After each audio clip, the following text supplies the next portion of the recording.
Jai Radha Madhava Kunja Bihari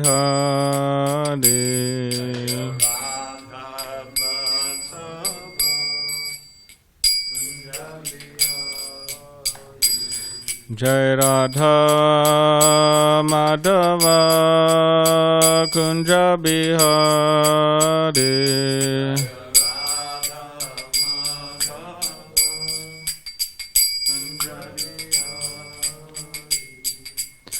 Gopijana Vallabha Girivaradari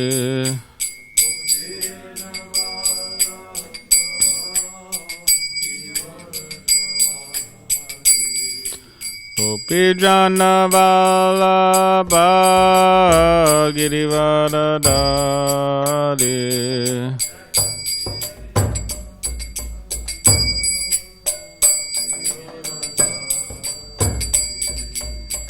Yashoda Nandana Braja Jana Ranjana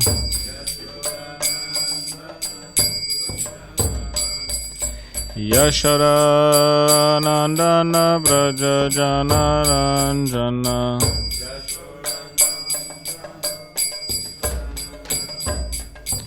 Yamuna Tira Vanachari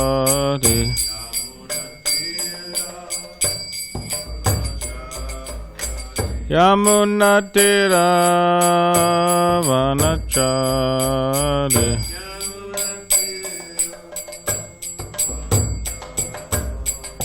Jaya Radha Madhava Kunja Bihari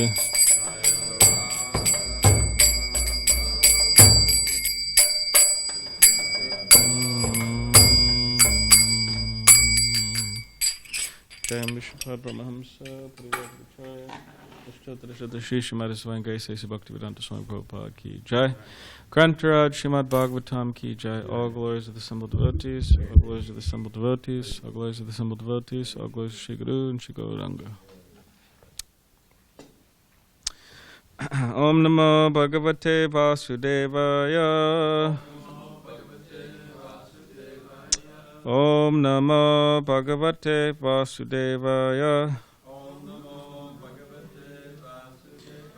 Om Namo Bhagavate Vasudevaya. Count to 4, titled Creation of the Fourth Order, Chapter 24, chanting the song sung by Lord Shiva, text 74. Etadam nityada yukto Japan abahita puman Achirat Shreya Apnoti Vasudeva Parayanaha Itadam Nityada Yukto Japan Abhita Puman Achirat Shreya Apnoti Vasudeva Parayanaha Itadam Nityada Yukto Japan Avihita Puman Achirat Shreya Apnoti Vasudeva Parayanaha Atedam Nityada Yukto Japan Avihita Puman Achirat Shreya Apnoti Vasudeva Parayana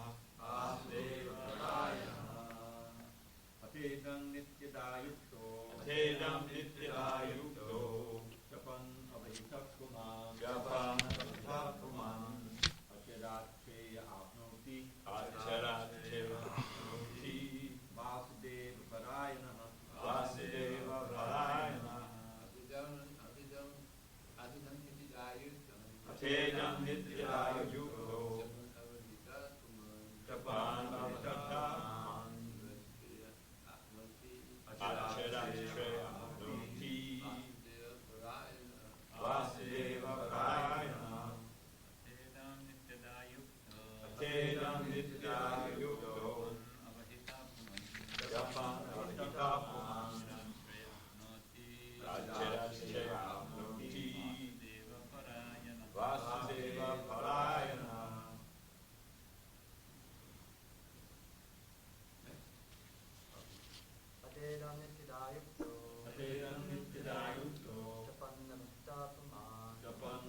Atha, thus, idam, this, nityada, regularly, yuktaha, with great attention, Japan, I'm just joking, Japan, by murmuring,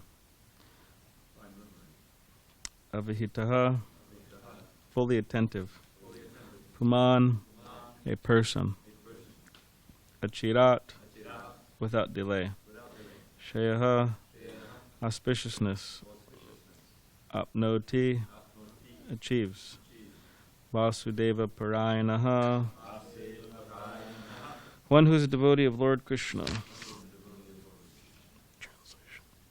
Translation. A devotee of Lord Krishna whose mind is always absorbed in him, who with great attention and reverence chants this stotra, prayer, will achieve the greatest perfection of life without delay.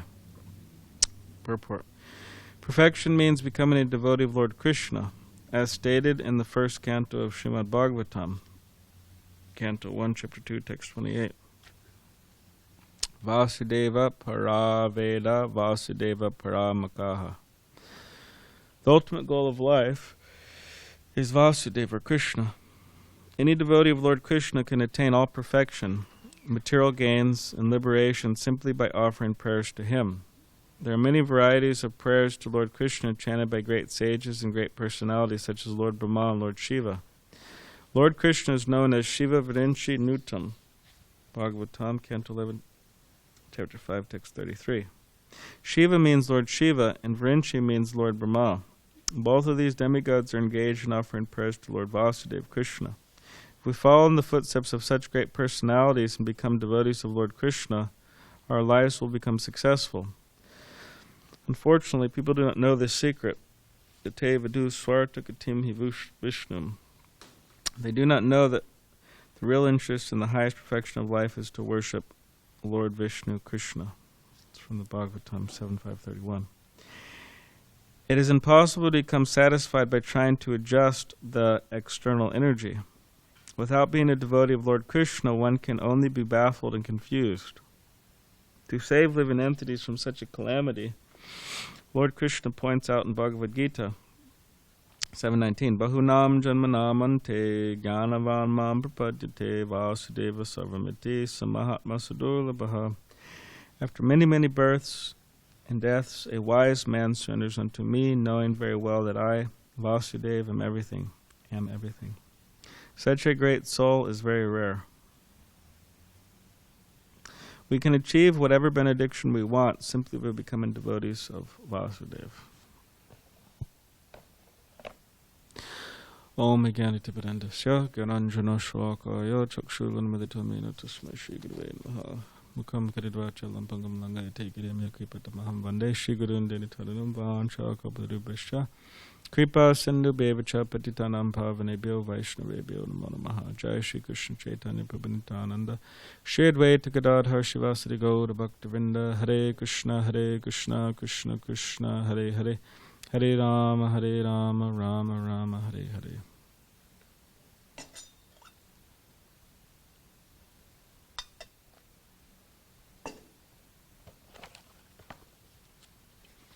Okay, translation again. A devotee of Lord Krishna, whose mind is always absorbed in him, who with great attention and reverence chants this stotra prayer, will achieve the greatest perfection of life without delay.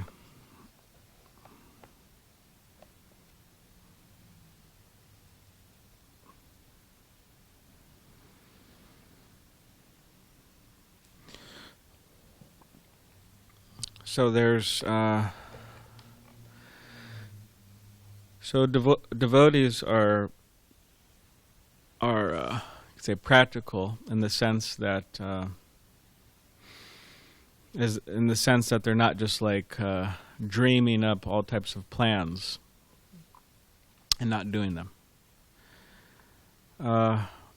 Like there's because that dreaming of all types of different plans and not doing them, that's a characteristic of the mode of ignorance, to always be dreaming up stuff and never do it. But yeah, devotees are practical, that the plans that are being, say, manufactured from their brain or their intelligence, they put into action, they make it a reality. Like Prabhupada, he was thinking of coming to America, and he said he was dreaming of it. He was dreaming in his mind at night. He was dreaming, of New York City and coming to America. But it's not only that Prabhupada just dreamt of it, but he actually did it. And he got on the boat and he came over. So he made it a reality. And that's a very important aspect of Krishna consciousness, because we're supposed to follow in the footsteps of the Acharyas, and follow in the footsteps of Acharyas means that they put their plans into action, intelligent plans into action. And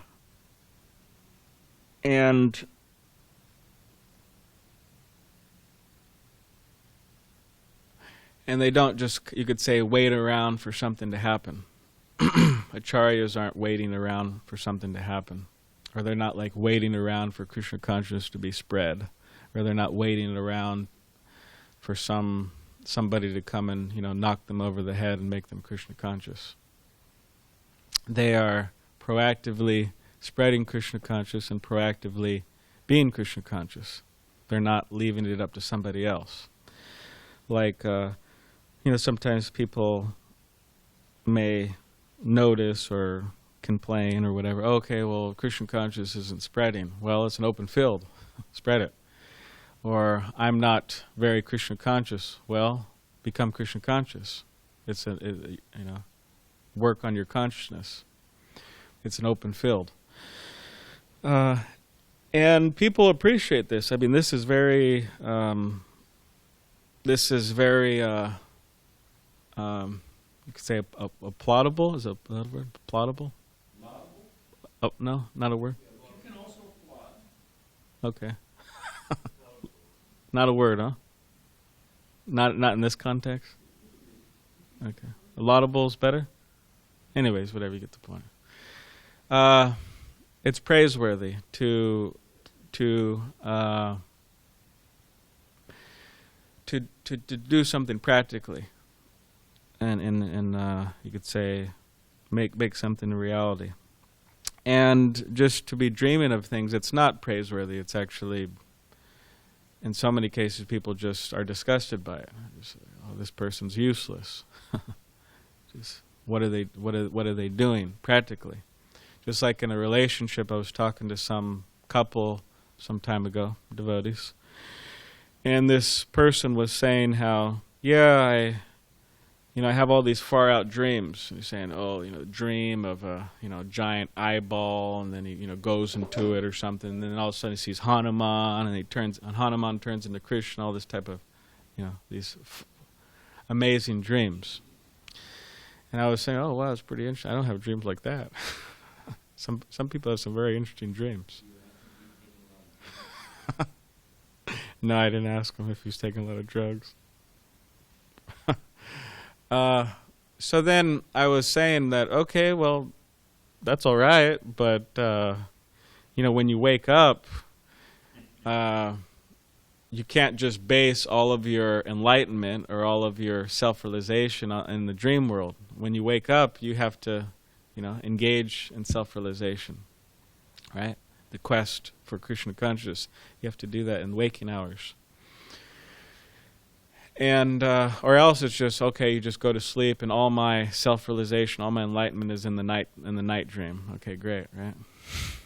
And I was telling his wife, she was there, they're both there. I was saying, just like if you, I was talking to the man, I was saying, if you were to say, oh yeah,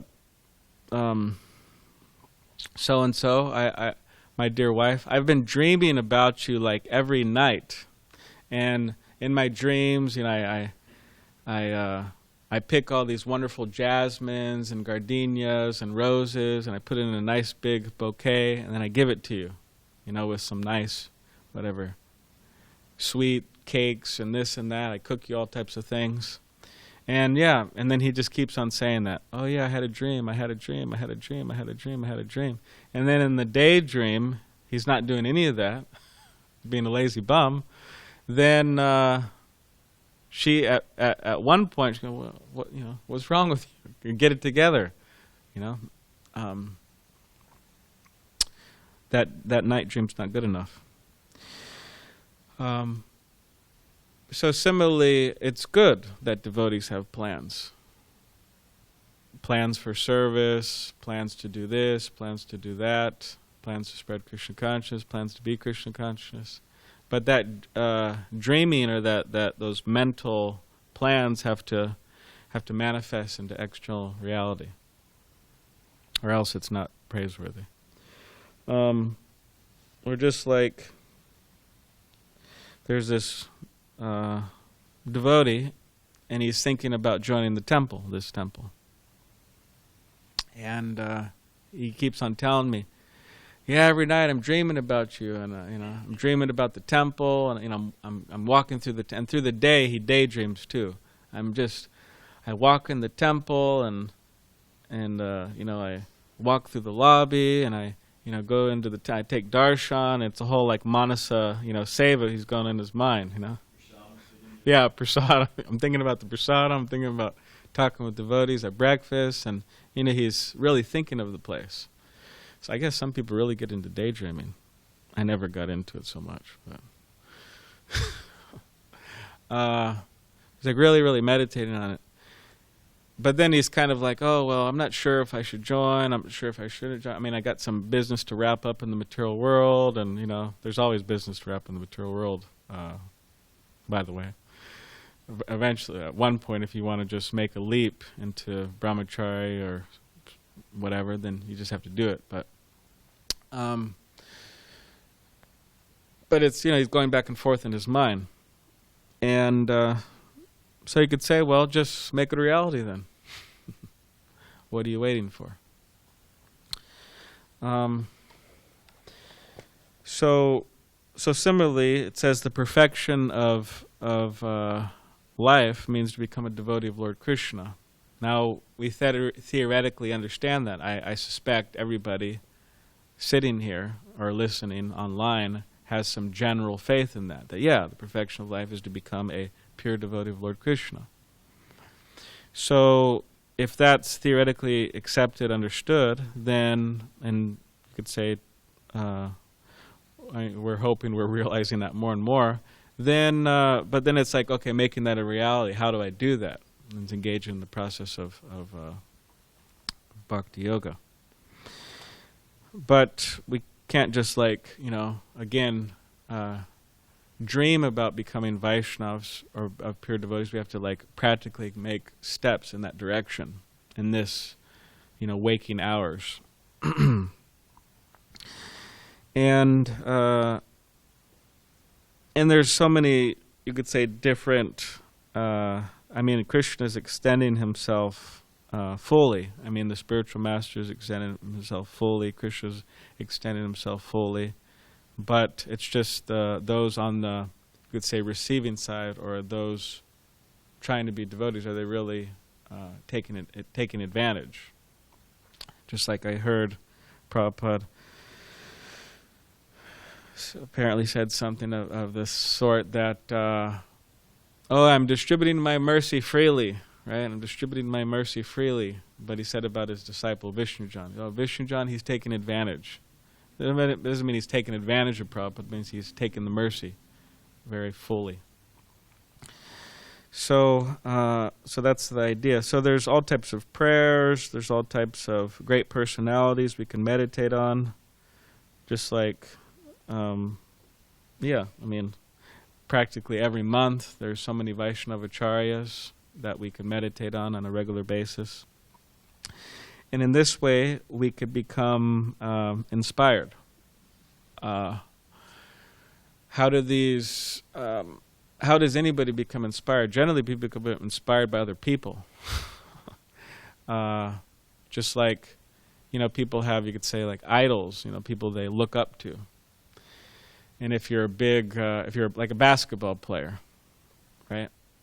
And there's certain people you look up to. What are their names? Anyone knows? Kobe Bryant. Who? Yeah. Anybody else? Who died in a plane crash. Yeah, who died in a plane crash. Or whoever it is. So maybe somebody knows, they don't want to say the latest basketball player. But people, children, men, they're looking up to them. Okay, how does this person live? What does he eat for breakfast? How many times does he, dribble the ball and throw it in the hoop a day? I don't even know, quite a lot. They're just really thinking about this. How do I follow this person? They want to wear the same shoes he wears. They wear his jersey, right, with a name on it. I mean, it's a lot of pictures in the house of him. It's pretty much some bit of a worship, Guru Puja. I don't know if they sing songs to him, but... Oh, they sing songs. Yeah. They chant his name, right? In maybe basketball games. Their shoes. Oh, that people want to buy their used shoes. Oh, wow. Worshipping their lotus feet. The basketball players' lotus feet. So they're really looking up to these people, and they get inspired by them to move in that particular direction. So similarly, if we're moving towards a direction of, or we're trying to become fully Krishna conscious, there's certain personalities that will inspire us. Such as, of course, first and foremost, Srila Prabhupada and so many other acharyas. And devotees have done great services of writing books about them. For example, Bhakti Siddhanta Saraswati Thakur, there's that book, quite a work actually, I don't know, like 3-volume from Bhakti Vikas Swami. And Rupa Vilas Prabhu wrote so many books, and there's information in Chaitanya Charitamrita about these great personalities. And in this way, if we read about them, meditate on them, we become inspired. Not to become professional basketball players and make it our goal of life right? But to become pure devotees of Krishna. And the sad thing is that although that's there and that's available, people don't take it. And therefore Prabhupada says, unfortunately, people do not know this secret. They don't know. And they think so many other things are their self-interest, but they don't think Krishna consciousness is their self-interest. Supreme, they don't think that will bring them happiness. Whereas Trivida Prabhu, quoting some acharya in his English poetry, says, what a mere broken glass they see, right? In terms of the holy name. Mere broken glass. So the process of Krishna consciousness, Hare Krishna movement, devotees, they just, mere broken glass, these people. In other words, they see no value in it. I don't even know what you could do with broken glass. Can you do anything? Recycle it? I don't know. You can't really do much. Nothing much. Huh? Make sand? Yeah. So we want to, you could say, extend ourselves and make the unfortunate people fortunate. In that they don't see Krishna consciousness as just broken glass, but they see it as the most valuable gem. So, but that's like that means like transforming the degraded taste, their degraded taste, like from eating so many things, for example, to taking prasadam, to listening to so many types of music, to kirtan. So transforming the degraded tastes of the living entities, which it is possible. I mean, all over the world, devotees are being sprouting up, you could say, all over the world. And in many ways, it's actually quite miraculous how it happens. I mean, people are attached to so many things, actually. I mean, just a simple thing. I mean, Prabhupada's own wife, she was very attached to tea. And people have these attachments. I mean, I was talking to a devotee recently. They were saying that they were super attached to coffee. And I was telling them my experience. I drank coffee when I was like 13 years old. And I drank 7 cups of coffee before I hopped in a car going from Oregon to SanDiego. And that was the last time I had coffee. Because it's just so, I mean, kind of sick, and, you know, it's like all hyper. And so I was like, okay, that's it. I'm not taking that anymore. But this devotee was saying that he had 7 cups of coffee every morning. That was like, you know, the standard, you know, before he got out of the door. And I was surprised. Well, that's a lot of coffee. And they'd have these little, I don't know what espresso shots. I mean, it's like a small little thing. Yeah, it's concentrated. You just, you know, they would drink those too.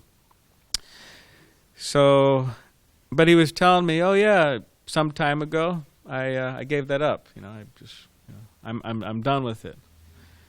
And similarly, he was done with, I don't know, the progression of, you know, coffee and whatever he else was doing, cigarettes or ganja or whatever he was. But, you know, he's given all that up. And now he's chanting 16 rounds, following the principles, you know. He's a devotee. So it's actually quite miraculous how that happens. And you can say that's Krishna's mercy. That's the devotee's mercy. That's Krishna's mercy. And that happened to all of us. That's happening to people. That's happening all throughout the world. And this is, like, you could say, the greatest thing that we could do for people is to help them realize this particular statement. If people could just realize this, they save themselves a lot of trouble. And this sentence here: it is impossible to become satisfied by trying to adjust the external energy. It's impossible to become satisfied by trying to adjust the external energy. So, if people could just realize that, yeah, all my attempts, all my plans, all my aspirations to try to be happy on the material platform, it's never really going to work out. So, okay, what's the option? Then I just suffer? No, the option is take to Krishna consciousness, be happy. So if we could, you could say, break people's faith in material happiness, that's the greatest thing we could do for them, and also teach them how to be happy spiritually. And that's exactly what Prabhupada did, and that's what devotees are doing throughout the world. And if and without doing this, then what happens? People are baffled and confused, completely bewildered. As Bajranayan Swami quotes sometimes, I think Prabhupada saying, is that they're being kicked around exactly like a football. And when Prabhupada says football, referring to the American soccer, you know, soccer ball.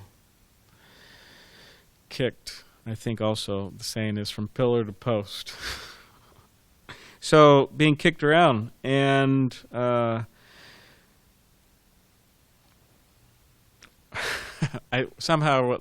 and it's dangerous. I mean, this whole world's actually quite dangerous. Like they say, danger at every step. There's no exaggeration in that.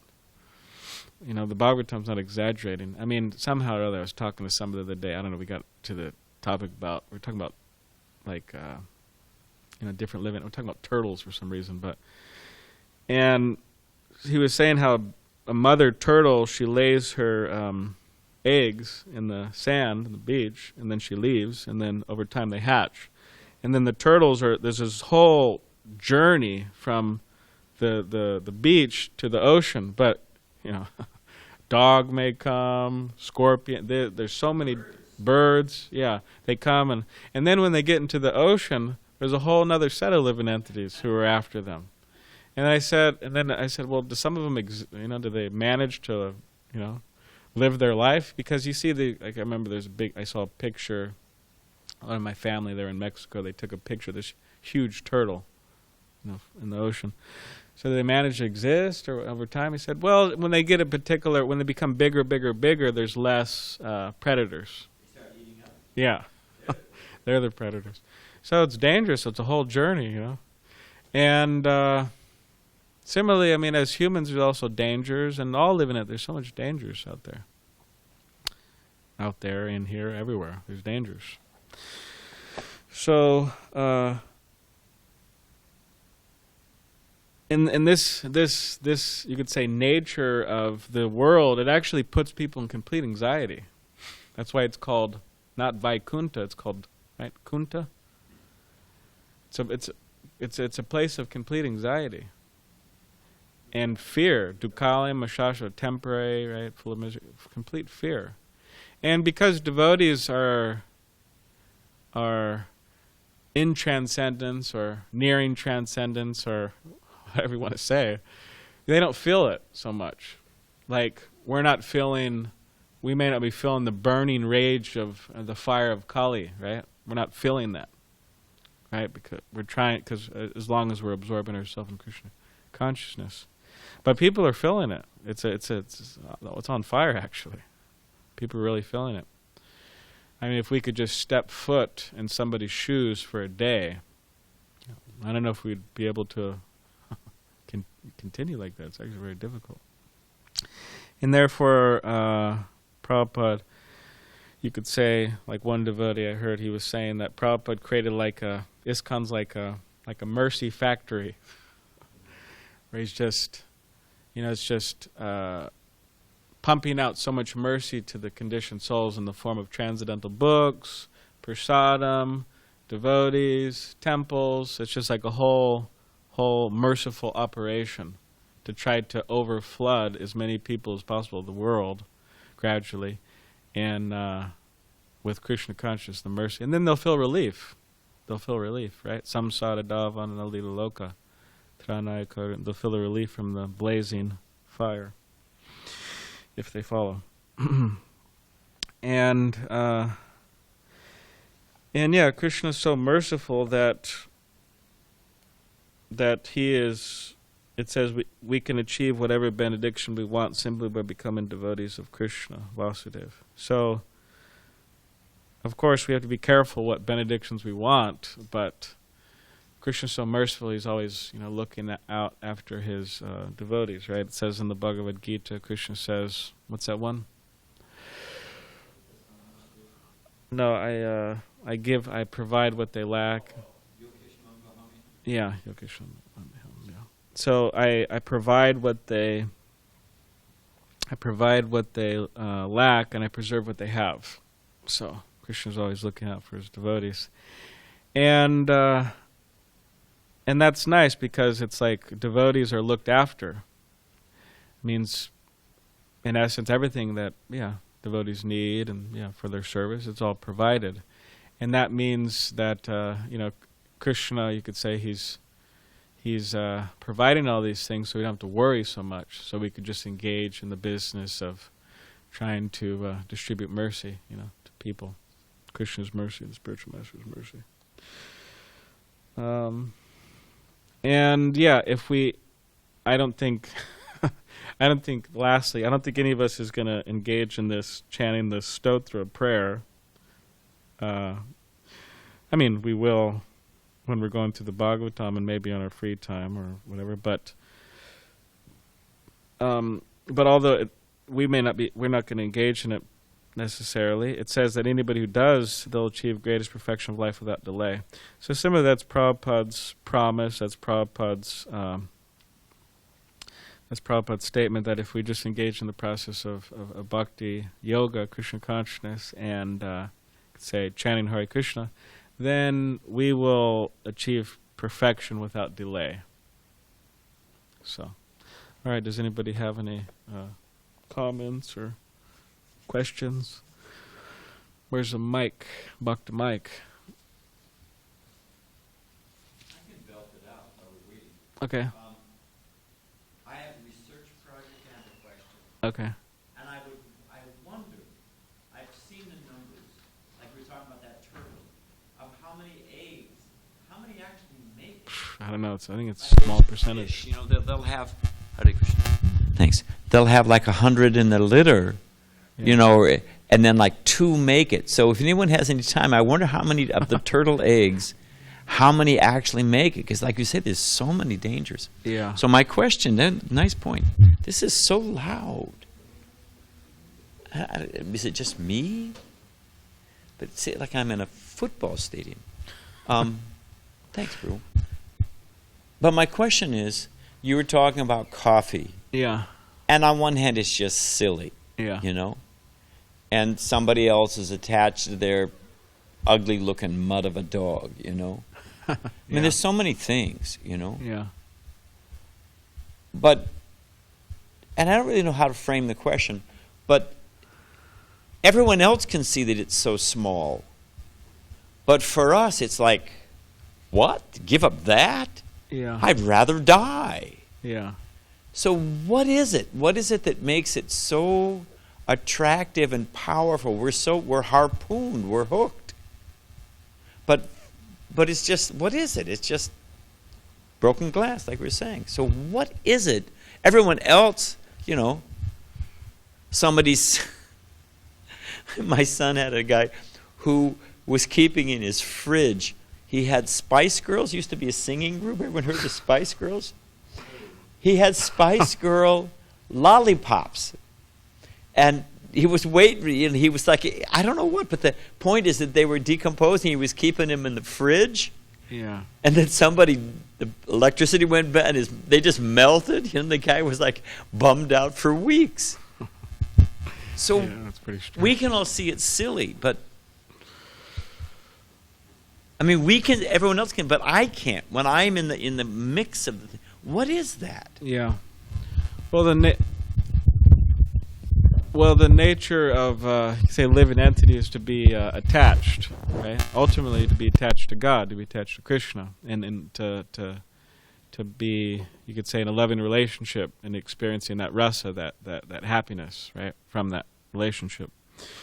So in the case where a soul is not, right, in that relationship, then there's so many other things to be attached to and addicted to and to get some pleasure from.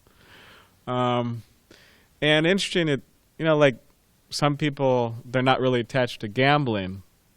It's not a big problem for them at all. And they may laugh at people, oh, look at those gamblers and, a bunch of chumps, wasting all their money. But then they they smoke cigarettes, and they buy a pack a day, which is like, I don't know, $7, $8 now. I don't know how much it is. Expensive. It's an expensive habit. Tirtha Maharaj made a little short film, and I think it was something like one person was kind of making fun of another person for wasting all their money on some stupid habit, and he's saying, oh, if you had all that money, if you saved all that money, you could have bought a very fancy car, whatever, $250,000 car by now. And he's kind of laughing at him. And then that guy who was being made fun of, he said, "Oh, okay, well, where's your car? Where's what were you spending it on? And he was spending it on something too, So yeah, it's it's a certain happiness that's derived from things, and according to the vision, it looks silly to certain people, but everybody has their thing they're attached to.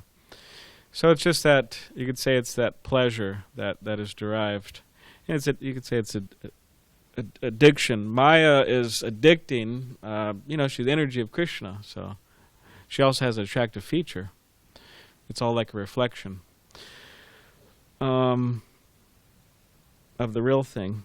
So, but yeah, as as advised by our acharyas, it's like Prabhupada would say, okay, well, you have all these addictions, whatever it may be. I mean, people are really addicted to meat eating. I mean, some people, they can't understand that. Like, how can someone be addicted to meat eating? What's the big deal? Just give it up. It's really difficult for people, actually.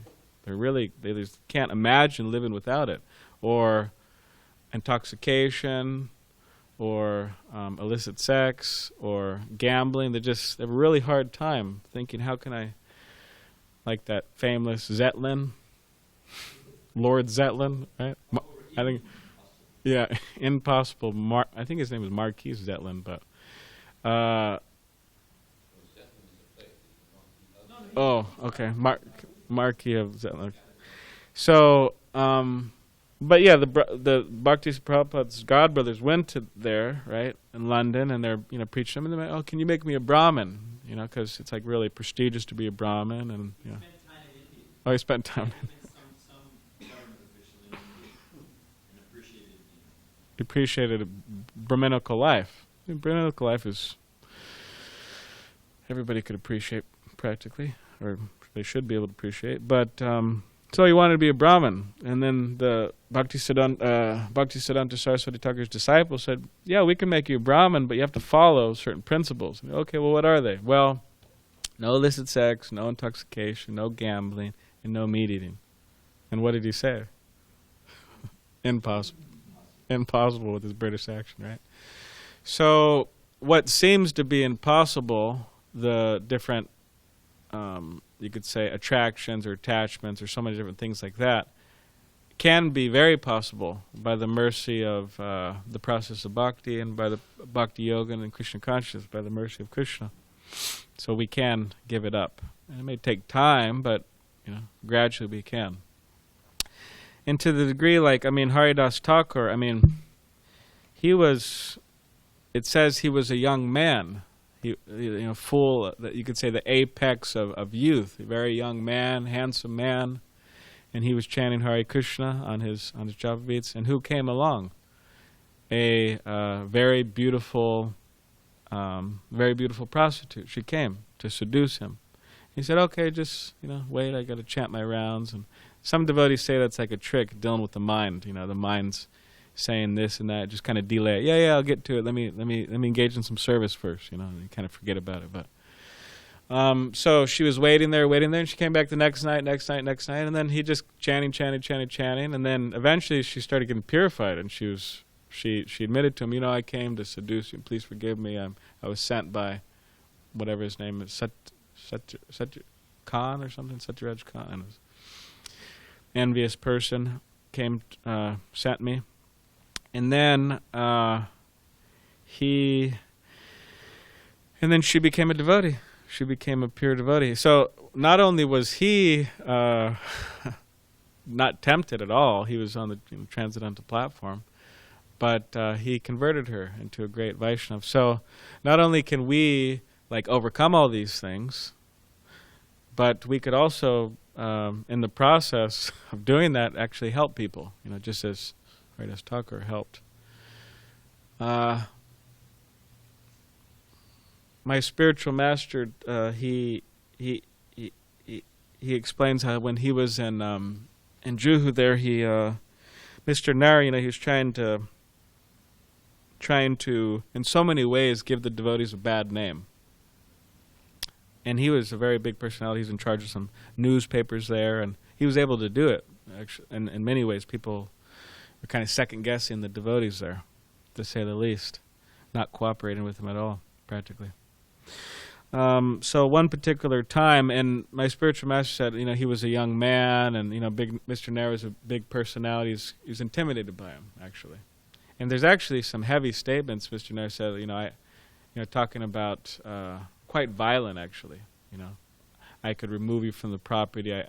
Talking how he has guns and this and that, and nasty person. But anyways, one day he bring in my spiritual master and a few other people to go meet some people to discuss the land and negotiation and paperwork and all that type of stuff. So then, so my spiritual master gets in the back of the car, and there's a woman there, and Mr. Nair arranged her to be there, and but he's intimidated, so he gets in the car, and then she puts her hand on his leg and starts moving up his leg, and then he explains that at the time, he said he was a young man, and his mind was in I forgot the word he used, dizzy, dizzy, yeah. His mind was young, and then he was thinking to himself that, oh, for myself, I could throw caution to the wind, for my own self, but then he thought, oh, but what would that do to Prabhupada's name? What would that do to the Hare Krishna movement? Oh, it comes out, So that's how he, that's how he was thinking. Yeah, and it doesn't exactly explain. I'm not sure if he got out of the car or what exactly happened after that. But later on, he found out that she was a. Mr. Nair obviously arranged that, but he found out that she was a well-known prostitute in the Juhu area.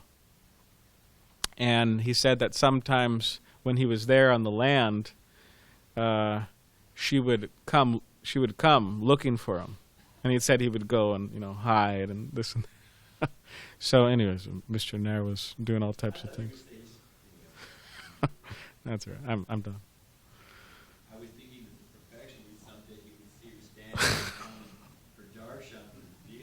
Yeah. That. We saw those Christians who stand out there with the signs. Yeah.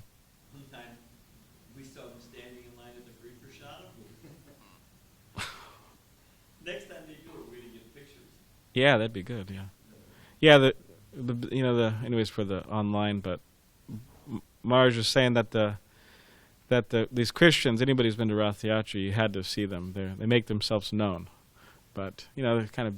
A lot of them are kind of burly guys, and they have these huge, red signs and with the white lettering and flames and going to hell, this and that, preaching to us specifically. They know we're coming. So he was saying how he saw them in the prasadam, the free prasadam line one day. So I asked him. I said, "Come on, you guys, don't you find this hypocritical?" Mr. Well, it's hot out there. We're hungry. Yeah. So put down the signs, and then you can eat. Put the signs down. That's funny. So yeah, we can overcome them. So. That's the famous song. Oh yeah? Okay. So right. We shall overcome. All right. Grantaraj Srimad Bhagavatam ki jai.